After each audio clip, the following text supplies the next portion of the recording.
तो बाबा ने first second paragraph में बताया है कि जो हिम्मतवान बच्चे होते हैं उन्हें बाप दादा की मदद मिलती है।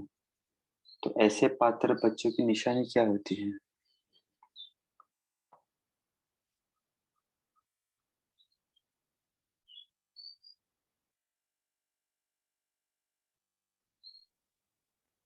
ओम शांति भाई जी।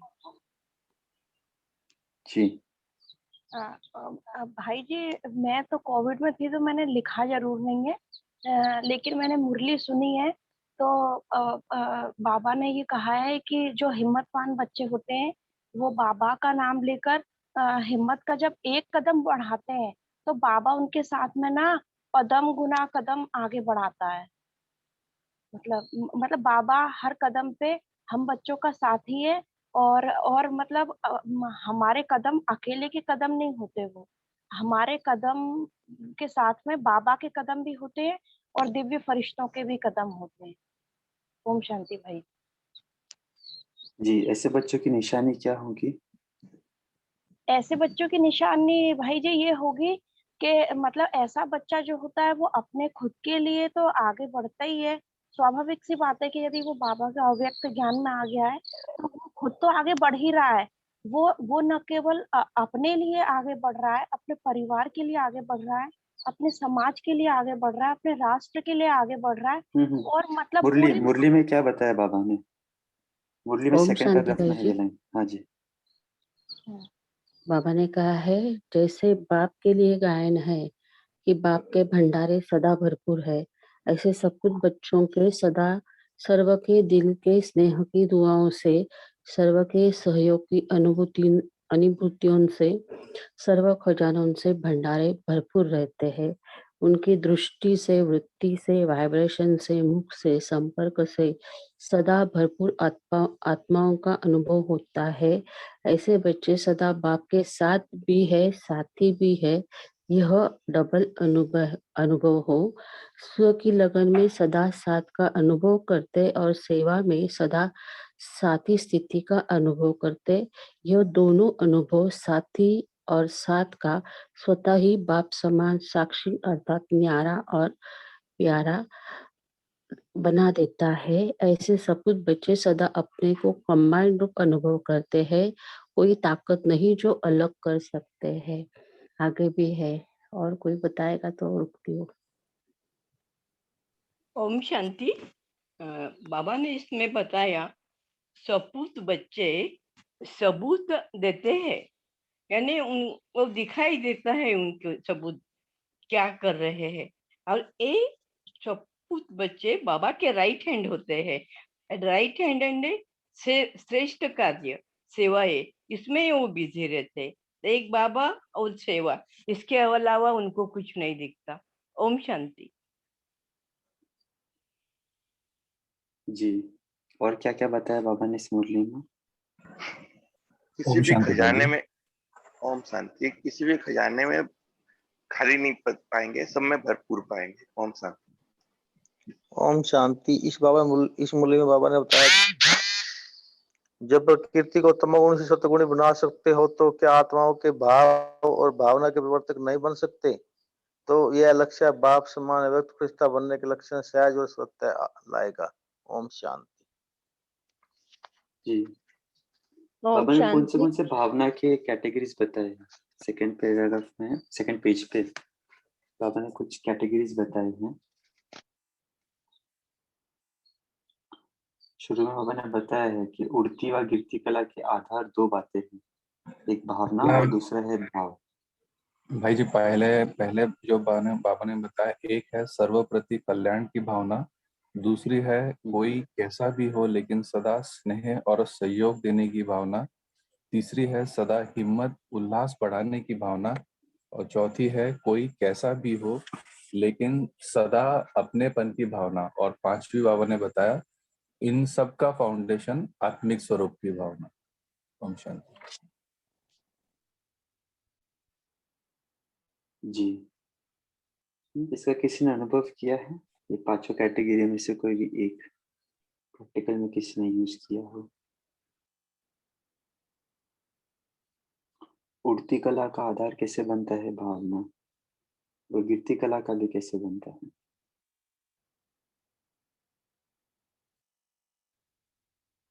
सिंपल है ना? ये तो लौकिक में भी हम सभी जानते हैं। लौकिक में भी अगर कल्याण की, स्नेह की भावना होती है किसी के प्रति, तो उससे बल बढ़ता है, जिसके प्रति भी हम ये भावना रखते हैं। हिम्मत, उल्लास, स्नेह, सहयोग, कल्याण की भावना विशेष रूप से अभी भी इस काल में भी अभी हम देखते हैं कि एक दो के लिए इस प्रकार भावना रखते हैं तो वह सामने वाले आत्मा के अंदर भी बल बढ़ जाता है। तो हम भी उस प्रकार पूर्ति कला में आ जाते हैं, क्योंकि जब हम किसी को एम्पावर करते हैं ऑटोमेटिकली कुछ छाप हमारे ऊपर भी आ जाता है। कि ऐसा कभी नहीं होता है कि हम डिप्रेस्ड है और दूसरों को हम भावना देते हैं, उमंग उत्साह दिलाते हैं। दूसरों को उमंग उत्साह दिलाने के लिए हमारे अंदर उमंग उत्साह होना बहुत जरूरी है। लाइकवाइज अगर हम किसी को उमंग उत्साह नहीं दे रहे हैं, हम उसका मतलब यही है कि हम खुद या तो डरे हुए हैं या हम खुद रिचार्ज नहीं है। तो दोनों डायरेक्टली प्रोपोर्शनल है, जैसे बाबा बताते हैं ना, उठती कला और गिरती कला, दोनों का डायरेक्ट संबंध है स्थिति से हमारे। और क्या क्या बातें बताए बाबा ने इस मुरली में? इसमें भाई साहब ये भी बताया कि जो शुभ भावना है ये मनसा सेवा का बहुत श्रेष्ठ साधन है। आजकल जैसे मनसा सेवा हम सब कर ही रहे हैं, तो ये शुभ भावना का फ्लो तो दिन भर बना ही रहता है। और इसमें बाबा ने ये भी कहा कि शुभ भावना और श्रेष्ठ भाव धारण करने का विशेष अटेंशन रखना है।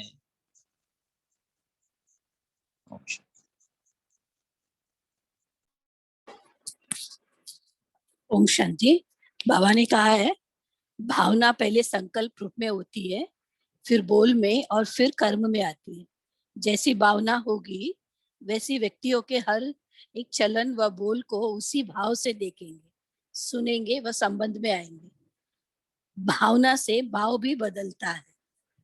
अगर किसी आत्मा के प्रति किसी भी समय ईर्ष्या की भावना है, अर्थात अपनेपन की भावना नहीं है, तो उस व्यक्ति के हर चलन हर बोल से मिसअंडरस्टैंड की भाव अनुभव होगा।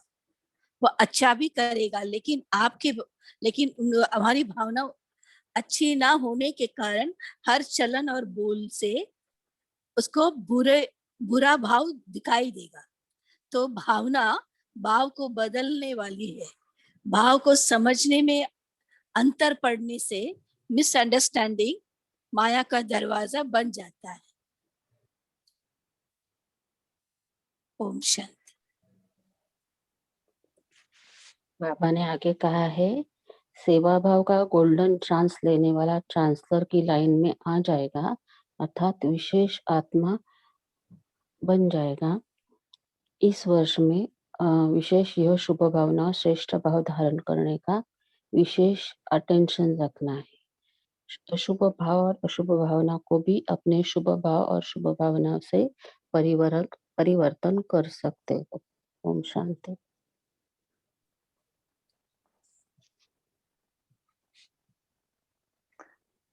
इसमें जो शांति चेकिंग, हाँ बता सकते हैं। हाँ भाई जी, बाबा ने भाव और भावना के अलग अलग प्रकार बताए। पहला बाबा ने बताया शुभ भाव और भावना, दूसरा बाबा ने बताया व्यर्थ भाव और भावना, तीसरा बाबा ने बताया साधारण भावना व भाव। आगे बाबा ने कहा कि साधारण भावना व भाव को भी श्रेष्ठ भावना श्रेष्ठ भाव में परिवर्तन करो। फिर आगे बाबा ने चेकिंग बताया कि चेक करेंगे तो चेंज करेंगे और अव्यक्त फरिश्ता बाप समान सहज बन जाएंगे अगर हम इसका चेकिंग करते रहेंगे। इसी में एक बहुत सुंदर बात बताई है, ब्राह्मण अर्थात सेवा भाव।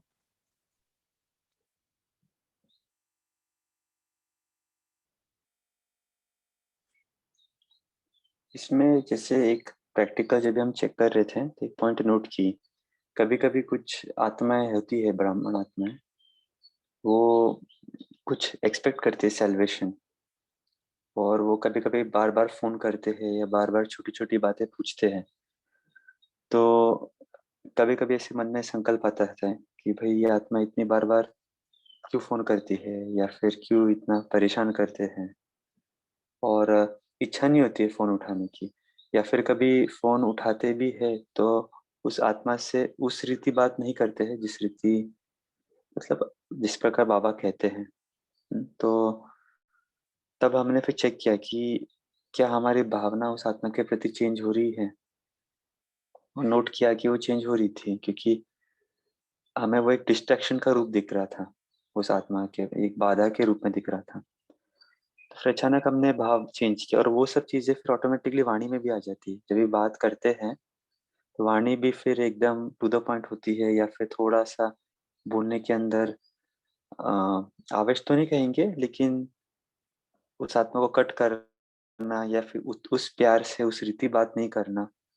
तो हमने देखा कि भावना चेंज होने से वो ऑटोमेटिकली हमारा व्यवहार, हमारे बोलचाल सब में रिफ्लेक्ट होता है। और फिर हमने चेक किया कि जो हमारे बड़े थे, दादिया आदि, उनके पास भी दिन भर कितने लोग आते होंगे। कुछ कुछ लोग बार बार आते होंगे, हर कंप्लेंट करने आते होंगे, कुछ लोग कुछ बातें सुनाने आते होंगे। पर दादी तो सभी को बहुत प्यार से, बहुत मुस्कुराकर, भले उनके पास टाइम नहीं होता था, लेकिन वो दिखाते नहीं थे अपने वाणी से कि हम बहुत बिजी है। वो उस आत्मा को उतना ही वैल्यू देते थे, उतना ही समय देते थे, ताकि वो आत्मा को लगे कि नहीं, मुझे 100% दादी दे रही है। तो हमने भी फिर वो कोशिश की अप्लाई करने की। जब भी कोई आत्मा आती है हमारे से, कोई भी बात, लौकिक रूप से आए, अलौकिक रूप से आए, उस समय उसे 100% देना, कंप्लीट भावना उस आत्मा के विचारों प्रति, या उस आत्मा को जो चाहिए। और मान लीजिए कभी समय नहीं होता था, तो फिर हम उन्हें बहुत प्यार से कहते थे कि आपकी, मतलब कहने का प्रयास करते थे कि भाई आपकी बात ये बहुत इम्पोर्टेंट है, लेकिन थोड़ा से इस समय कुछ और अन्य कार्य में व्यस्त है। अगर हम थोड़ी देर बाद बात करेंगे तो चलेगा, या आपको बाद में हम मिले तो चलेगा। तो वो आत्मा बहुत आसानी से एक्सेप्ट कर लेती थी। तो उससे क्या होता था, हमारी भावना भी चेंज नहीं होती थी, और वो आत्मा का भी मान बना रहता था। तो इस प्रकार इस हफ्ते ये बात चेक करने का 3-4 बार अवसर मिला। ओम शांति।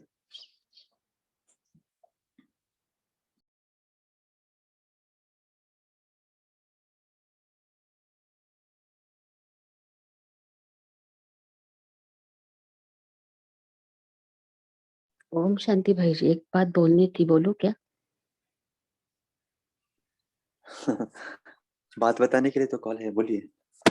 हाँ हाँ, परसों एक ऐसी इसी पॉइंट के संदर्भ में क्लास सुनी थी रशिया की बहन जी की, कि देवता यानी देने वाला। तो ये स्थूल चीजों की देने की बात नहीं है, दातापन ये स्थूल चीजों का नहीं है। लेकिन अगर ब्राह्मण परिवार में कोई ऐसी आत्मा है जिसका कोई संस्कार हमें ऐसा लगता है कि ये देवताई संस्कार नहीं है, तो ये चेंज करने के लिए हम मनसा से सेवा कर सकते हैं, और उसको देना होता है। इसीलिए उसको दातापन कहते हैं। तो ऐसे परसों उस क्लास में सुना था, बहुत अच्छा लगा। और एक मैंने ट्राई भी किया। अभी सफलता मिली या नहीं मिली वो अगले उसके व्यवहार से डिपेंड होगा, लेकिन ये बहुत अच्छा क्लास था। अच्छा, ओम शांति। जी। और कोई सुनाना चाहता है, कोई लास्ट पॉइंट इस मुरली से?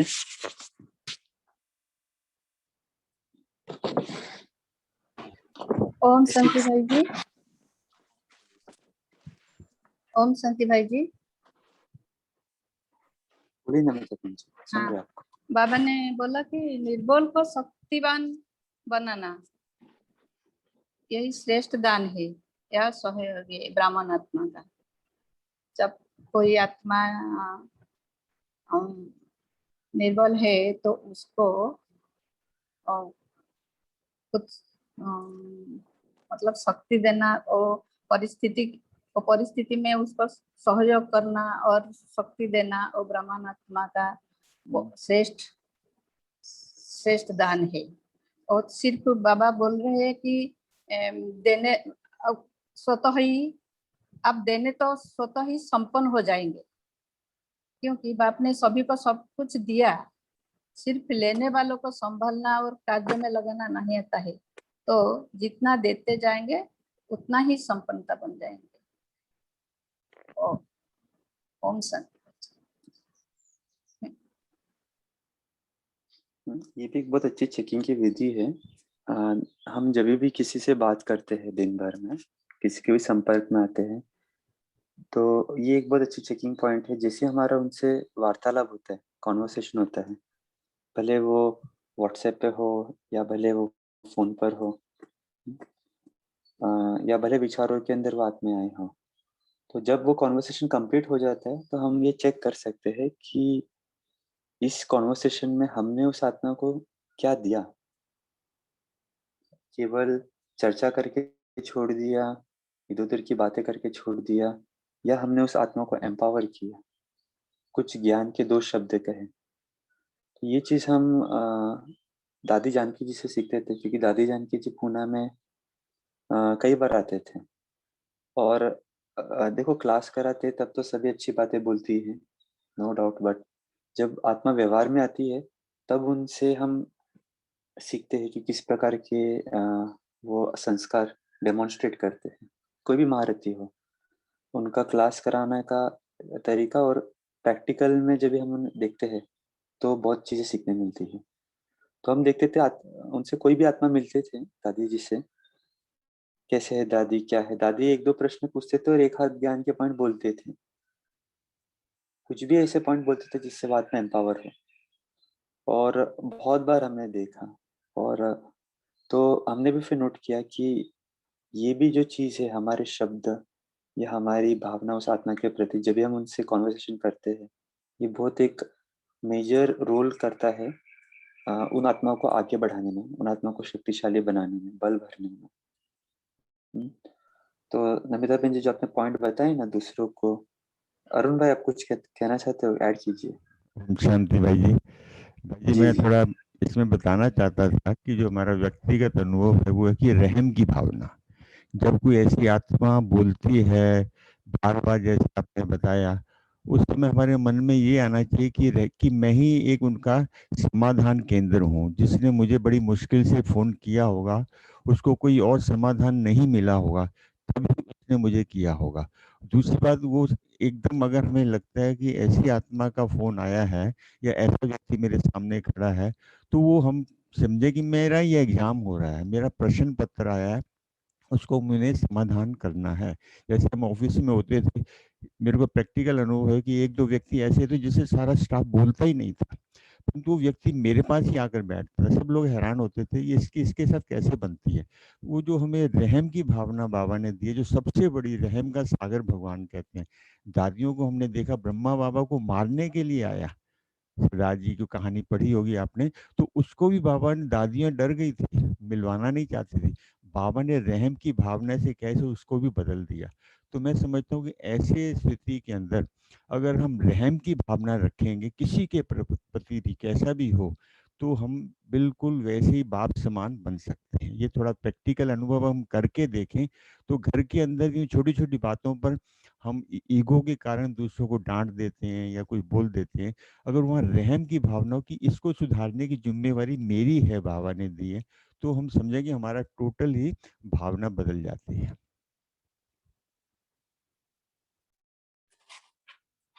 जी भाई जी, बहुत बहुत बढ़िया। मुझे इससे एक और बात याद आई, दादी गुलजार दादी की। शायद मैंने अमीर चंद या किससे तो सुनी थी एक बार क्लास में। तो एक बार कोई व्यक्ति आया, और वो बहुत मतलब गुस्से वाले था। इतना गुस्से में था कि माना वो कंप्लेंट के तौर पे आया था, और उस समय मधुबन में केवल गुलजार दादी थे, बाकी कोई दादी थे नहीं। तो उन्होंने बोला कि भाई कहाँ है आपकी दादी, कहाँ है आपके बड़े, और हमें ये बोलना है। अभी वो इतने आवेश में था, गुस्से में था, तो जो भी बड़े उस टाइम पे थे यज्ञ में, वो अवॉइड करना चाहते थे कि भाई अननेसेसरी दादी के पास इसको लेके जाएंगे तो कुछ भी वो वक्त देगा, हो सकता है गाली गलौज भी कर दे, दादी तो कितने बड़े हैं। तो ट्राई कर रहे थे उसे अवॉइड करने के लिए, लेकिन वो मान ही नहीं रहा था। वो बोल रहा था नहीं, मुझे तो आपके उस दादी से मिलना है, आप मिलाते हो कि नहीं मिलाते हो। तो फिर कैसे तैसे वो दादी गुलजार के पास गए और दादी जी को बोला, दादी जी कोई आत्मा है, मिलना चाहते हैं। और बाकी को डर लग रहा था, शायद वो हाथ नहीं उठाती दादी ऊपर। तो दादी के सामने दादी ने बोला, भले भेजो उस आत्मा को। और वो भेजा उनको, व्यक्ति को। और दादी के सामने आने के बाद भी वो मतलब शांत नहीं था और वो थोड़ा कॉन्शियस था। तो दादी ने बोला कि इसको कुछ बात कहनी है, आप बाकी सभी बाहर जाओ, मैं सुनती हूँ इसका क्या बताना चाहते हैं। तो सब बाहर गए और दादी सुनने लगी। और वो आत्मा ने करीबन आधा घंटा काफी कुछ दादी को कहा। क्या कहा वो तो दादी जाने या वो आत्मा ही जाने। और फिर वो सब कहकर खाली होकर निकल गया। फिर वो बाद में वो भाई साहब आए जो जिन्होंने अपना अनुभव सुनाया, और वो बहुत डरे हुए थे और सोचे कि दादी का कैसी अवस्था रहेंगी। देखते जाकर दादी को जाके बोला, दादी क्या हो गया, वो आत्मा इतनी देर थी और क्या क्या बोला आपको, परेशान तो नहीं किया ना। तो दादी ने बहुत अच्छा स्टेटमेंट बोला। दादी ने बोला कि पता नहीं वो आत्मा बहुत डिस्टर्ब लग रही थी। मैं तो उसे आधा घंटा बहुत रहम की भावना, बहुत बाबा से शक्तियों का दान दे रही थी। तो वो आत्मा ने वो जो भाई थे जिन्होंने अनुभव सुना था, उन्होंने सोचा कि भाई ये आत्मा ने इतना कुछ दादी को बताया और दादी ने खाली एक ही शब्द बोला कि शायद वो आत्मा डिस्टर्ब थी, मैंने उसे रहम की भावना और शक्तिशाली किरणें दी। तो पूरे टाइम मतलब दादी ने उसका ये नहीं सोचा कि आत्मा मुझे क्या सुना रही है, इसकी आत्मा का क्या है। बस वो जो प्रोसेस था उसमें दादी बस वो भावना ऐसे देती जा रही थी। और फिर बाद में बताते हैं कि वो आत्मा भी बस जब बाहर आई तो उसे अपने आप रियलाइज हुआ कि मैंने क्या सुनाया है, या ऑटोमेटिकली उसके अंदर परिवर्तन भी आ गया। और फिर आगे चल के वो बहुत बड़ा यज्ञ का सहयोगी आत्मा भी बन गया। तो ऐसे ही कमाल करती है। तो एक जस्ट दादी का उदाहरण ध्यान में आया तो आपको बताया। ठीक है, आगे बढ़ते हैं। नेक्स्ट मुरली 18:1:93 की मुरली, प्रत्यक्षता का आधार दृढ़ प्रतिज्ञा। इसमें क्या क्या पॉइंट्स बताए बाबा ने।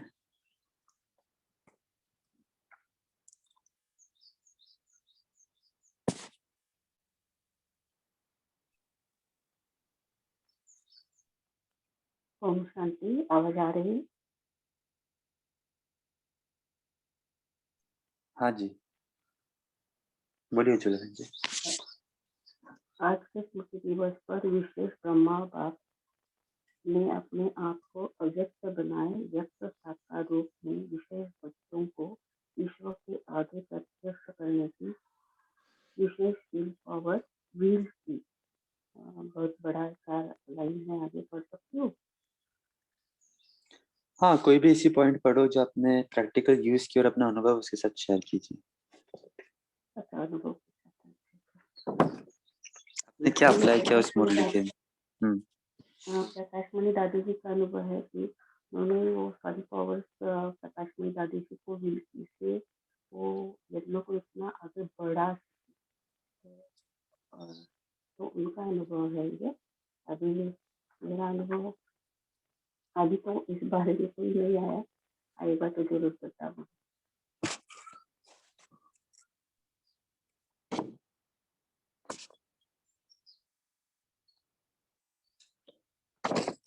ठीक है, और कोई शेयर करेगा?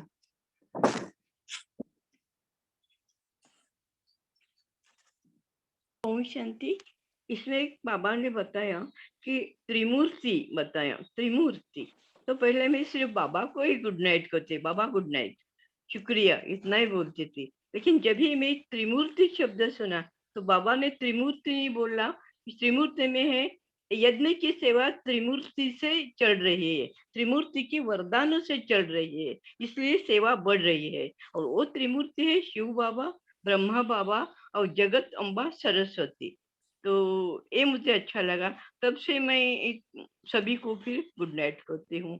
दादियों को ये भी मैं आदत लगा ली कि दादियों को याद गुड नाइट बोलना, भाइयों को ही गुड नाइट बोलना। तो ये मुझे अच्छा लगता है, ये मैंने रोज ऐसा करती हूँ नाइट। सिर्फ गुड नाइट बाबा नहीं, ये सभी को याद करती हूँ, सभी को गुड नाइट करती हूँ, तो मैं बहुत खुशी होती है। ओम शांति। बाबा ने इस मुरली में बहानेबाजी की क्या निशानी बताई है और दृढ़ प्रतिज्ञा करने वाले की क्या बोलेंगे?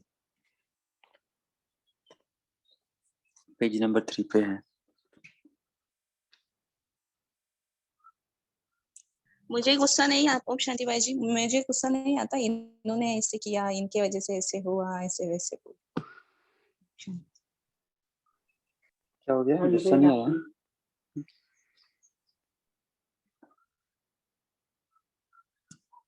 जी, तो बहानेबाजी की निशानी क्या होगी? क्या क्या बताया बाबा ने मुरली में? पुरुषार्थ व प्लान को कमजोर करने का एक ही स्कूल है, वो है अलबेला पर, जो हमारे पुरुषार्थ को कमजोर करता है। बाबा ने बहानेबाजी की निशानी बताई है। कहेंगे ऐसा नहीं था जो इसमें था मुरली में, कहेंगे ऐसा नहीं था, ऐसा था, ऐसा नहीं होता तो वैसा नहीं होता, इसने ऐसा किया, सर्कमस्टांस ही ऐसा था, बात ही ऐसी थी, तो ऐसा और वैसा ही कहेंगे। ओम शांति। जी, और दृढ़ प्रतिज्ञा वाले क्या कहेंगे? दृढ़ प्रतिज्ञा का भाषा है, ऐसा हो वैसा हो, लेकिन मुझे बाप समान बनना है, बाप जैसा बनना है। दूसरों को मेरे को नहीं बनाना है, मुझे बनना है। दूसरा सहयोग दे तो मैं संपन्न व संपूर्ण बनूं, नहीं, मुझे मास्टर दाता बन सहयोग, स्नेह, सहानुभूति देना ही लेना है। ओम शांति। ये बहुत अच्छी बात है। उज्ज्वला बहन, आपकी आवाज है ना क्लियर नहीं आ रही है। आप कुछ माइक्रोफोन से बोल रहे हो क्या?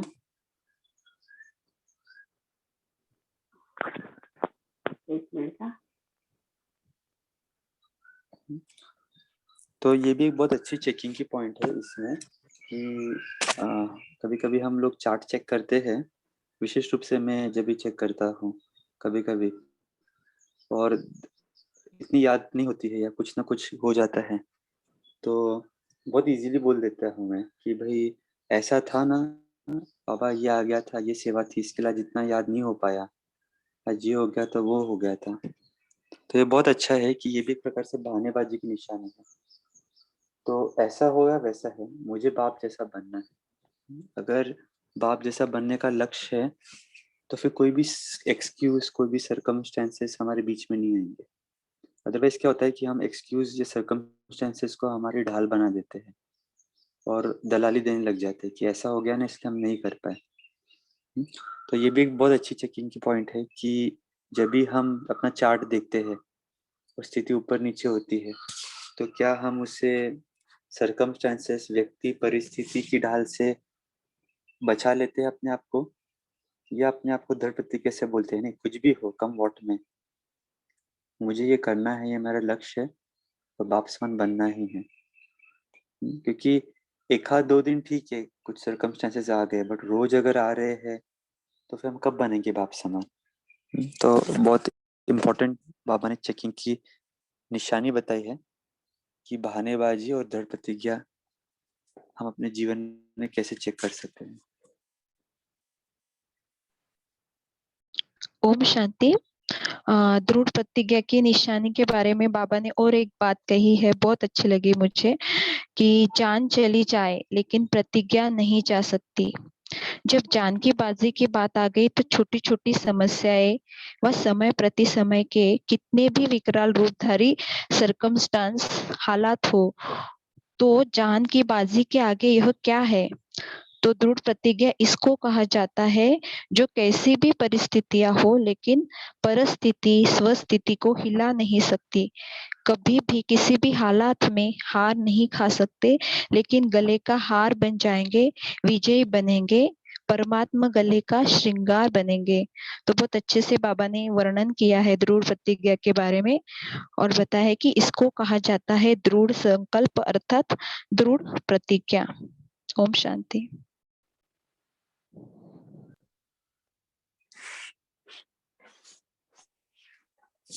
ओम शांति। बाबा ने इसमें कहा है कि एक छोटा सा स्क्रू पूरी मशीनरी को खराब कर देता है, और बाबा ने इसमें उसका ठीक करने का भी बताया कि समझ का स्क्रू ड्राइवर साथ में रहेगा तो वो समस्या भी नहीं रहेगी। ओम शांति।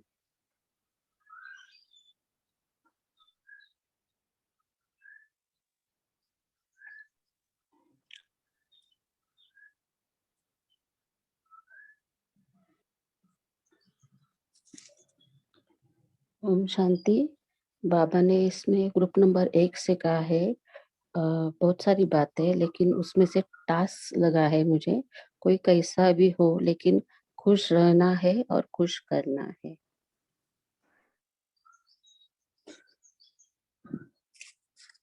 जी। और कोई लास्ट पॉइंट बताएगा इस मुरली से? ओम शांति हम आगे बढ़े। जी बोलो शुरू भाई। बाबा ने कहा लौकिक जीवन बनाने के लिए सब में कम खर्च बैलेंसिंग बनना है, बोल में भी कम, कर्म में भी। कर्म खर्च अर्थात एनर्जी संकल्प, कम खर्च अर्थात एनर्जी संकल्प ज्यादा, खर्च कम, खर्च ज्यादा, खर्च नहीं, कम खर्च में काम ज्यादा। ओम शांति। ओम शांति। बाबा ने बोला इस वर्ष समझना, चाहना और करना एक समान होना चाहिए, तभी हम इस वर्ष में बाप समान बन सकेंगे। ओम शांति। शांति। ओम शांति भाई जी। हाँ बाबा ने कहा बोलिए। कि जहाँ एकाग्रता होती है वहाँ निर्णय बहुत सहज होता है, जहाँ हलचल होगी तो निर्णय यथार्थ नहीं होता है, इस पर ध्यान देना है। ओम शांति। बहुत अच्छा, आगे बढ़ते हैं। नेक्स्ट मुरली है बाबा ने 18 फरवरी की चलाई। ब्राह्मण जीवन का श्वास, उमंग उत्साह।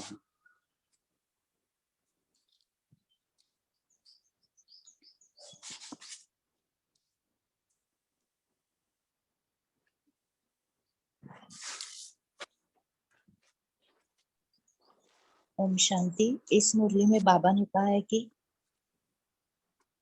आप आत्मा और परमात्मा का संबंध अविनाशी है तो तुम्हारा व्रत भी अविनाशी है। और बाबा ने ये भी कहा है कि पांचों विकारों पर तुम विजय प्राप्त करते हो तब तुम विजयी बनते हो, तो ये है पवित्रता का व्रत। ओम शांति। ओम शांति। इसमें बाबा ने त्रिसंबंध बताए हैं।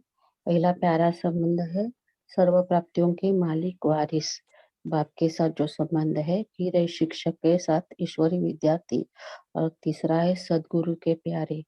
तो मैं रात को जो बाबा को ओके का खुद लिखती हूँ या एक कोई पॉइंट लिखती हूँ, तो उसमें लास्ट में जो स्वमान लिखती हूँ तो उसमें लिखती हूँ, मैं बाबा का लाडला सपूत बच्चा, स्टोरियस गॉडली स्टूडेंट और सदगुरु का प्यारा हूँ। और मैं ये पिछले महीने से लिख रही हूँ, तो मुझे ये अमृत वेला पावरफुल करने में बहुत अच्छा अनुभव हो रहा है। ओम शांति। ओम शांति। बाबा ने इस मुरली में, ओम शांति में बोलो ना भाई जी। हाँ बोलिए। इस मुरली में बाबा ने एक बहुत वरदान दिया है कि जैसे हम बाबा के राइट हैंड है। राइट हैंड का मतलब जो कार्य करेंगे वो श्रेष्ठ कार्य, जो कार्य करेंगे हम वो श्रेष्ठ ही कार्य करेंगे। तो बाबा ने ये मुरली में बहुत अच्छा पॉइंट बताया है कि हम बाबा के राइट हैंड है और यही सोमवार में हमने काम करना है। ओम शांति। ओम शांति भाई जी। इसमें बाबा ने कहा चलते फिरते में से समिति रहेगी, मैं स्वराज्याधिकारी बेफिक्र आत्मा हूँ। जी। एक पॉइंट बाबा ने बहुत अच्छा कंपैरिजन किया है, जैसे बाबा ने श्वास के साथ उमंग उत्साह को कोरिलेट किया है। तो श्वास के अंदर दो चीजें होती है, एक तो अगर ज्यादा श्वास रहे, ब्लड बीपी ज्यादा रहे तो भी प्रॉब्लम हो जाती है, अगर बीपी कम रहे तो भी प्रॉब्लम हो जाती है। तो उमंग उत्साह का भी ऐसा है, बहुत ज्यादा अति उमंग उत्साह अगर कभी कभी हमें आ जाता है तो वो भी इतना अच्छा नहीं होता है। अक्सर उमंग उत्साह अच्छी बात है, लेकिन वो एक नॉर्मल टेंट पे होना चाहिए, और अगर उमंग उत्साह एकदम भी कम है तो वो भी अच्छा नहीं है। तो हमारा उमंग उत्साह समांतर होना चाहिए, तो इसमें भी बहुत अच्छी चेकिंग की पॉइंट है। कभी कभी हम कुछ बहुत अच्छा हमें ब्राह्मण जीवन में लॉटरी मिल जाती है या बहुत अच्छी बात हो जाती है, तो हमें चेक करना चाहिए। ऑफकोर्स खुश तो होने की बात है, तो खुश होना भी चाहिए, लेकिन इतना भी उमंग उत्साह में हम नहीं आए एकदम से कि फिर जब भी हमारी स्टेज डाउन हो या सामान्य हो तो हमें खालीपन अनुभव करे।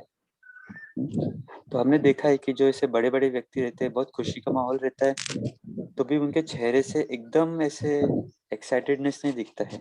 प्रसन्नता रहती है, खुशी रहती है, लेकिन नॉर्मल स्थिति रहती है।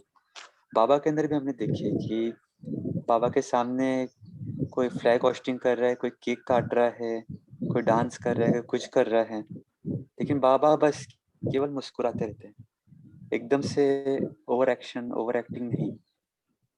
और इसका भी जैसे है ना, गीता में लिखा हुआ है स्थित प्रज्ञा अवस्था, पाप पुण्य ऊपर नीचे अवस्था हो, लेकिन समानता उसकी स्थिति है। श्वास नॉर्मल अगर हम कहते हैं नॉर्मल,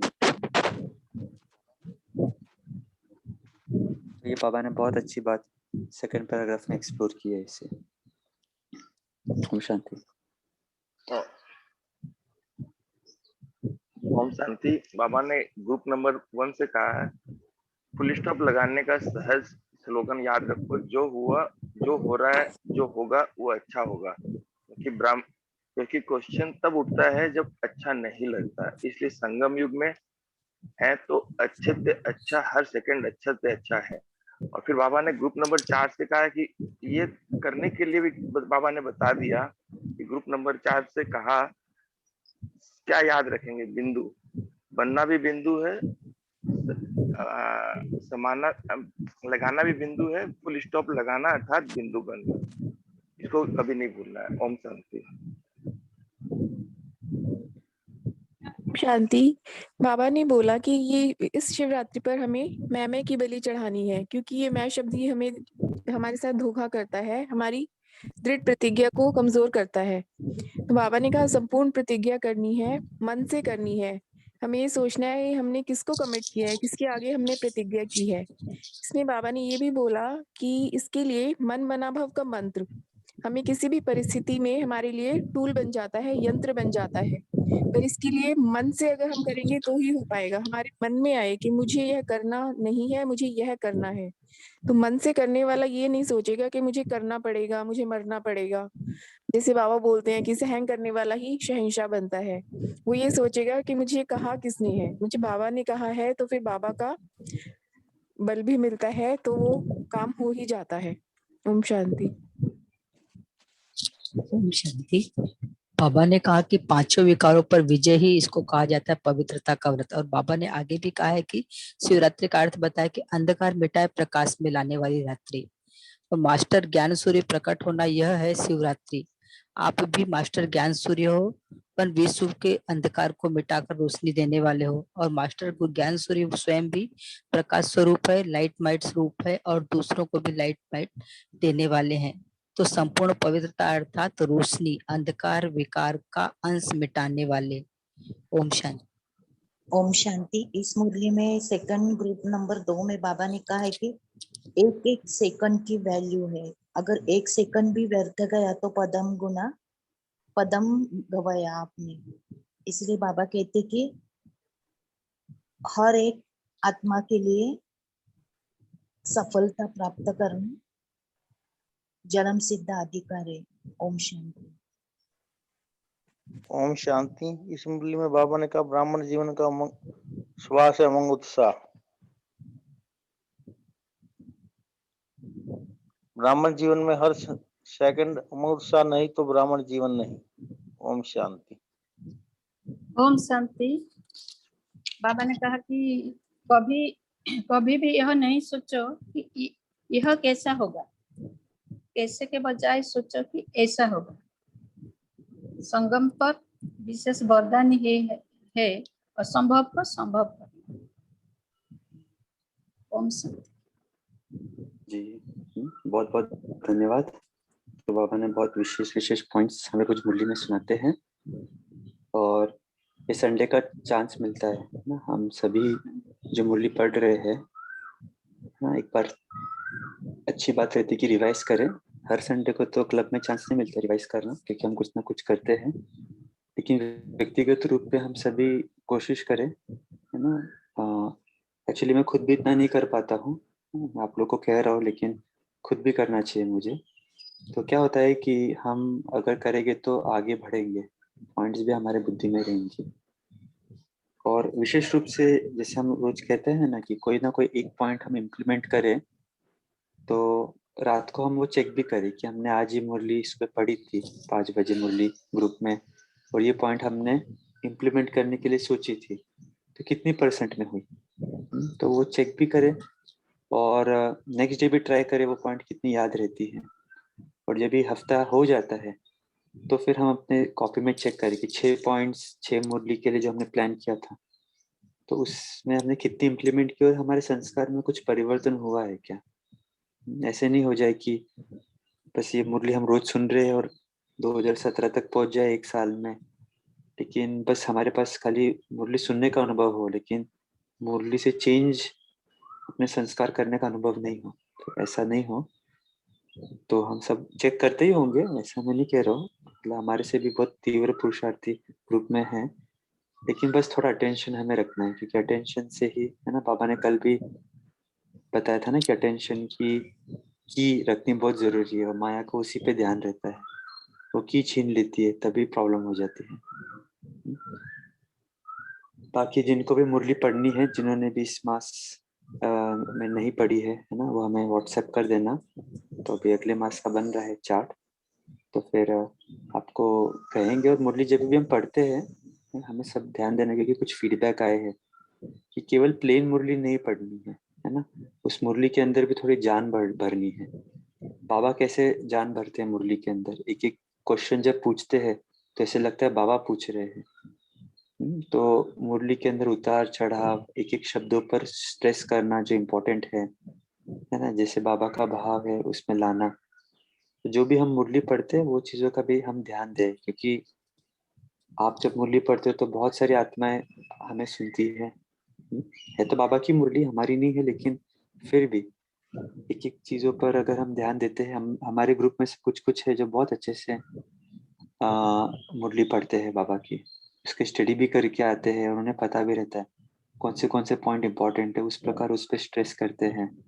तो जरूरी नहीं कि हमें पूरी मुरली फटाफट से पढ़नी है, तो जितना हमारा होता है 5:25 तक 5:30 तक हम पढ़ते हैं जनरली, लेकिन जो भी पढ़े अच्छे से पढ़े, ताकि सभी को उसका बहुत अच्छे से अच्छा लाभ हो। कि अधिकतर हमारा जो टाइम होता है इस क्लब में वो मुरली सुनने में ही होता है, और सबसे पहली एक्टिविटी हम यही करते हैं अमृत वेला के बाद।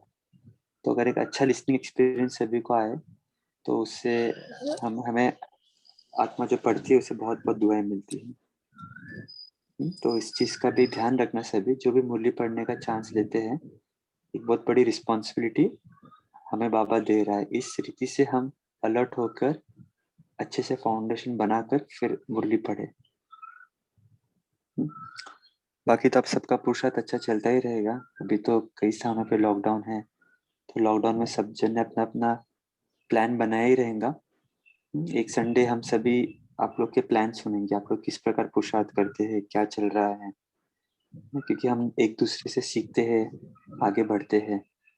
तो एक संडे अगला या फिर उसका नेक्स्ट जो बफर डे होगा इस मंथ के एंड में, आप सभी जरूर शेयर करना कैसे आप पुरुषार्थ करते हो, कैसे प्लान बनाते हैं। बाकी अभी समय तो हो गया है। उर्मिला बहन जी कुछ कहना चाहते हैं? हाँ हाथ ऊपर किया। भाई जी आपको मैं पूछना चाहती हूँ कि मेरा बेटा रसोई में बहुत होशियार है, वो कुछ कुछ बनाता है, उसको लगता है मम्मी खाना चाहिए, तो मैं उसको तुरंत रिएक्शन और नाराज नहीं करना चाहती, तो उसको मैं बोलती हाँ हाँ दे दो, और मैं वो लेती और मेरे मेल सर्वेंट को देती हूँ। तो दूसरे दिन वो पूछता है मुझे अच्छा बनाता, मैं बोलती हूँ अच्छा बनाता। मुझे लगता है अंदर से मैं झूठ बोली, क्या मैं एक पाप है, मुझे कुछ समझ में नहीं आता, लेकिन मुझे वो खाना अच्छा नहीं लगता, दे देती हूँ, लेकिन उसको मैं बोलती हूँ अच्छा बनाया था। ये पाप है? आपका प्रश्न एकदम आउट ऑफ द कॉन्टेक्स्ट बीच में आया तो मुझे पहले तो हंसी आ रही है, लेकिन हाँ प्रश्न ये है, देखो कैसा होता है, हमने दादी से सीखा है कि हमारे परिवार वाले हैं, है ना, हम लोग नो डाउट हम पवित्रता का अभ्यास करते हैं, और पवित्रता के लिए बहुत मुख्य एक चीज है कि हम भोजन की शुद्धि का पालन करें। लेकिन कभी किसी हमारे परिवार वाले ने कोई चीज बहुत प्यार से बनाया और खाली हमें टेस्ट करने के लिए दिया है, और अगर हम उनका मन रखने के लिए एक गिट्टी खा भी लेते हैं, तो क्या आपको लगता है कि वो एक गिट्टी खाने से जिससे आप उसे और एम्पावर कर सकते हैं, जिससे आपके वो और नजदीक आ सकता है, जिससे फैमिली में और हार्मनी हो सकती है, तो क्या इतना छोटा सा एक निवाला खाने से हमारी पवित्रता भंग हो जाएंगी? सोचने की बात है कि यही क्वेश्चन हम लोगों ने एक बार सूरज भाई से भी कहा था। कभी हम जाते हैं, कभी बहुत अच्छी गैदरिंग होती है, हम बहुत संबंधियों के घर जाते हैं और हम भोजन वहाँ पे स्वीकार नहीं करते क्योंकि हमारी पवित्रता की धारणा है, और वो बहुत प्यार से हमें बोलते कि ना थोड़ा सा तो खाओ, थोड़ा सा तो खाओ। तो क्या अगर हम एक दो गाशा खा लेते, उन्होंने हमें पूछा था प्रश्न, क्या आपकी पवित्रता इतनी कमजोर है कि दूसरों का मन रखने के लिए एक समय के, ना इसका मतलब ये नहीं कि हम लिबर्टी लेके हमेशा खाएं, एक आध बार के लिए जब उन्होंने इतना प्यार से हमें सम्मान से कोई चीज दी है, तो एक अगर निवाला खाने से अगर हमारी पवित्रता भंग हो जाती है, तो क्या हमारी इतनी कमजोर पवित्रता है? चेक करने की बात है। तो बहुत इम्पोर्टेंट है कि हम जब गृहस्थ व्यवहार में रहते हैं, सब चीजों का बैलेंस रखना, अपनी श्रीमत पर भी चलना, मर्यादाओं के ऊपर भी पालन करना, बाबा के खान पान की शुद्धि भी रखना, और ये सब करते हुए भी हम सभी का दिल जीते। तो आप दिल जीतने के लिए वो तो कर ही रहे हो, तो उन्हें बता रहे हो कि अच्छा बना है, लेकिन हमें ऐसे लगता है कि एक हाथ गाशा आपका ही तो बेटा है ना, आपके ही परिवार का है, तो अगर आपने थोड़ा खा भी लिया तो उसको कितना अच्छा लगेगा, उसको कितनी एनकरेजमेंट होगी, हो सकता है वो आपके और नजदीक आए। तो ऐसा हमारा सोचना है। ओम शांति भाई जी, मुझे बहुत अच्छा लगा, मैं एकदम हल्की बनी। थैंक यू बाबा, शुक्रिया आपका। जी जी, अभी बहुत समय हो गया है ना, तो अभी हम 1 मिनट सभी साइलेंस में बैठते हैं, बाबा को थैंक्स करते हैं। बाबा आपका बहुत बहुत थैंक्स, आप हमें सभी को इकट्ठा लेकर आए, और एक पॉइंट कोई भी हम बाबा से कहे जो आज के कॉल में हमें दिल से छुई हो, या फिर हमें ऐसे लगा कि इस पर हमें काम करना चाहिए। ऐसे अभी हम साइलेंस में रहेंगे एक आधा मिनट और फिर क्लोज करेंगे।